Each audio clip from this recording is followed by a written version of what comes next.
the hotel key that appeared in her wallet. Apple Wallet doesn't usually tell on people. It prefers to be helpful. At 5:41 p.m., my watch tapped my wrist the way it does when a package arrives or a friend pretends to jog. Add to wallet, Waverly House mobile key. I look down expecting concert tickets or the coffee points Maya hoards like a hobby. The card on the screen was a cobalt rectangle with a gold crest and two words that made a sentence I didn't like. Room ready. We don't stay at Waverly House.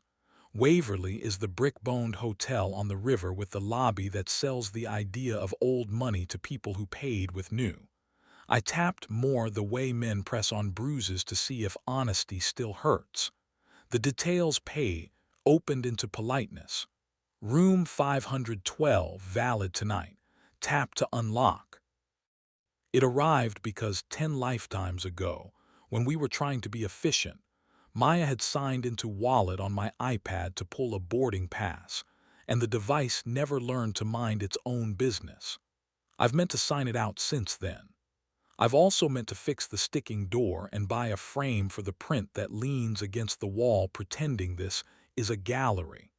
There are so many small futures you can carry without noticing they're heavy. I stared at the crest until gold turned into noise. Maya was studio late. Her hyphen for don't wait up, eat without me, trust me, or at least pretend. She designs light that makes rooms remember what they promise to be. I make those rooms sound like they were always honest. Our apartment smelled like lemon and cables. The text sat on my wrist like a choice. I didn't call. Midnight phone calls hope the other person will do the labor of making your heart smaller. I put on the jacket that convinces strangers I have a plan and walk to the river with the pace of a man who has decided to be wrong politely. Waverly House plays at hush. The lobby's carpet swallows footsteps like secrets. A piano sat with its lid up as if someone had been about to play Sincerity and thought better of it. Behind the desk, a woman with a face that had practiced, of course, smiled. I did not ask for anything. That's the trick with stories like this. You stand in a room and see whether it recognizes you. Elevators here behave like doctors, calm, mildly late, certain. I wrote it to 5 because the screen on my wrist said so, and stepping into the hallway felt like stepping into someone else's version of bedtime. Room 512 was at the curve, the door a better piece of wood than my conscience. I held my watch up an inch from the lock and hated how easily the light turned green. I didn't go in. I stood there a second, letting the lock teach me that technology loves obedience more than loyalty, and I heard footsteps in the carpet's throat. I palmed the watch to look like a man who wears one and walked back toward the elevator before the door could be opened from the inside. On the street, the air tasted like the river was trying to remember what salt was. I went home with a small, furious calm in my ribs and a hope I didn't trust. Maya was at the table when I got in, hair pinned in the way she uses when she needs to be taken seriously by a room that would rather flirt.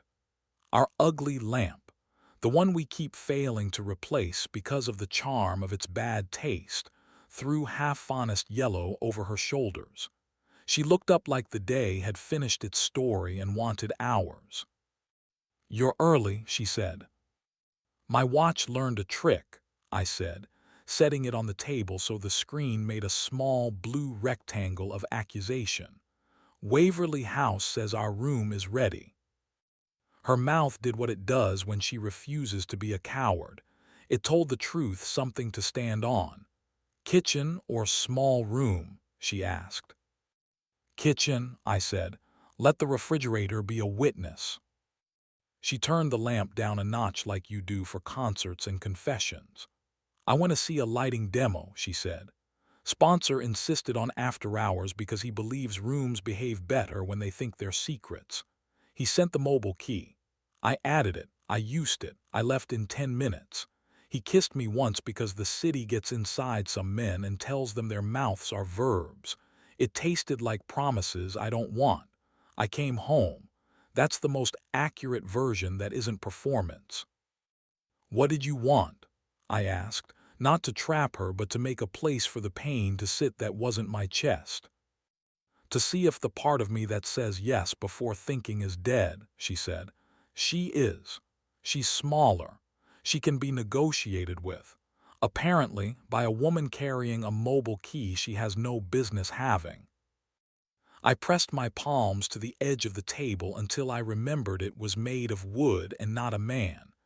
Do you want him? Emerged in my polite voice. I want the way light isn't a job when he's around, she said. I do not want mornings with his face in my coffee. We are not noble, we are competent. I took the takeout menu we've turned into a constitution and uncapped the pen that lives like a bookmark. Truth before keys, I wrote. She nodded. If a door needs a phone, we talk before it opens, she added. I wrote. If you need to kiss someone to prove you don't want them, say it first and I'll kiss you until the science is boring. She laughed once, the small, unscripted kind. Storm or quiet? She asked. The code we invented is stupid and saves us all the time. Quiet, I said, then storm like a gentleman. We ate the leftover pasta by the sink and pretended carbs can spackle a crack. Then she came around the table and set her mouth to that place below my ear where grammar resigns. I put both hands around her waist and felt the muscle memory of 1,000 small yesies we've made. She climbed onto the counter with the mechanical grace of someone who builds equipment for a living and the body of someone who practices staying. We were careful because spectacle is for people who need an audience. We were greedy because we had earned it. We stopped before yes had to prove itself. Then we pressed our foreheads together while the lamp pretended to know what to do. In the morning, my watch buzzed again, eager to join the team. Key used 7:58 p.m., it told me helpfully. Key removed 12:19 a.m. Maya forwarded me an email she'd already sent. No more after-hours DMOS. If you need me to see light, book the room during daylight and invite witnesses. The sponsor replied with an apology that tried to be a backbone. Understood. He CC'd the project manager, which is how men in his category declare sincerity. For a week, life minded its manners. I tuned a theater back to human.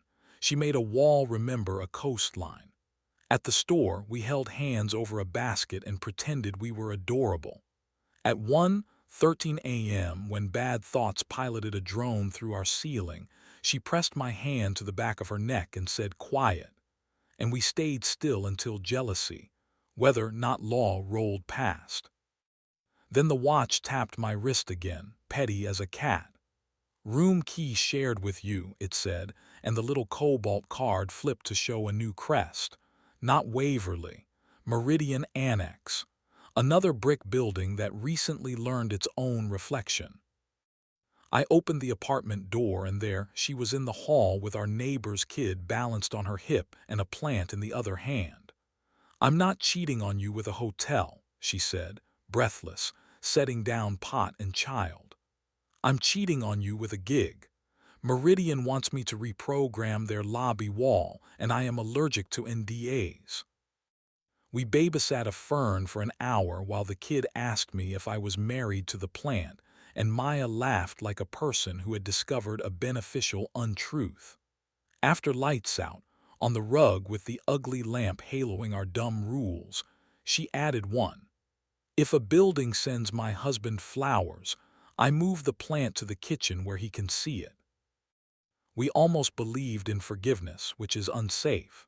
On a Wednesday that refused to be ordinary, my watch decided to be mean with elegance. The cobalt key flashed again with a new line underneath. Invitee added Theo. I stared at the screen until it asked if I wanted to share the key with my contacts, and I said no and threw the watch into the fruit bowl because some metaphors you don't have to earn. Maya found me an hour later in the small room, watch rescued, fruit bruised. She sat cross-legged like a person willing to do work. I added him to the project key so he could open the lobby without me when the riggers arrive at dawn, she said. I forgot what seeing that name on your skin would do to your ribs. Removing now. She held up her phone so I could watch the little circle spin and go clean. Done. What a dull betrayal, I said, grateful for the adjective. Admin. She slid over so our knees met and then made the decision neither of us deserves to have come easy. She climbed into my lap and kissed me slow. It wasn't apology. It was the language we have left when English fails and we refuse to ask the city for translation. Heat arrived with manners. We were precise. We stopped while stopping was holy rather than fearful. 2 days later, we ran into him anyway, Theo, at a gala pretending to be a fundraiser. He approached with the humility of a man who has practiced leaving without getting credit. I'm trying to be a noun you step around, he said to both of us at once, a line I nearly admired. Be a wall, I said. We're good with those. He smiled, small, a bruise proud of itself for healing. Light looks better when it's not your alibi, he said to Maya and left. That may be the most mature thing he will ever do. I hope for his sake it is not. We went home with the taste of other people's budgets on our tongues and chose to replace it. In the kitchen, we invented a tradition that began that night and deserves to survive us, crushing mint with sugar and pretending it's a recipe. She pinned her hair with my fingers. I set my mouth to the place under her jaw where today turns into keep. We made a life on a counter that has learned more theology than any sermon. We stopped when the lamp asked politely. The next morning my watch buzzed with delight. A memory for you, it said, a carousel of our kitchen. Maya on the counter, my hand at her back, the ugly lamp trying to be a halo. I pressed play and let the algorithm do what it wants when it's kind, scavenge tenderness from the banal. We still get keys. The city sends invitations disguised as work. Sometimes my wrist vibrates and a crest I don't trust appears. I walk to the kitchen and show her the screen, and we decide whether to say no to the building or yes to each other louder. We write a new rule on our ridiculous menu when needed. Last week's edition. If a hotel wants you after hours, you want me first. 2 nights ago, I woke to the sound of the door's deadbolt doing its mechanical shrug.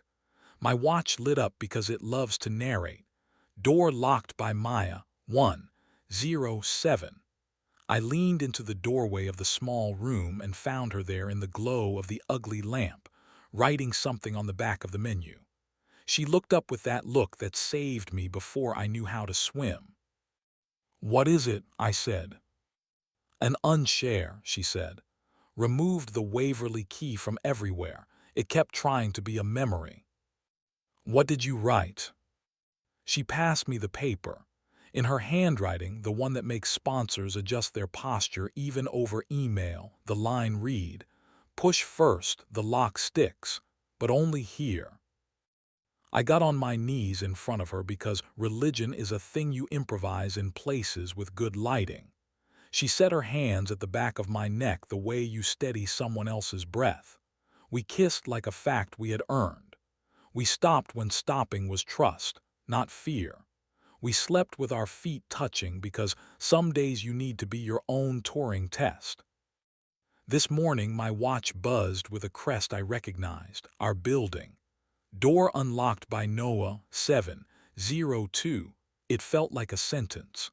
I poured coffee and handed her a mug and said the only line the city hasn't managed to cheapen, storm or quiet.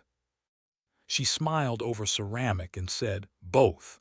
And then, because we are not noble and are still here, in that order.